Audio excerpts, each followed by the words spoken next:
everyone. In this question, we have been given a galvanometer.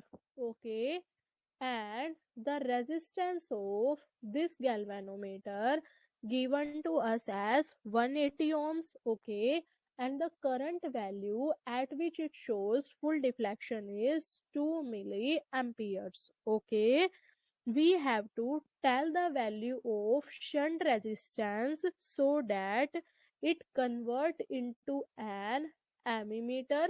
Okay, an ammeter which has a range of which has a range of 20 milliampere. Okay, so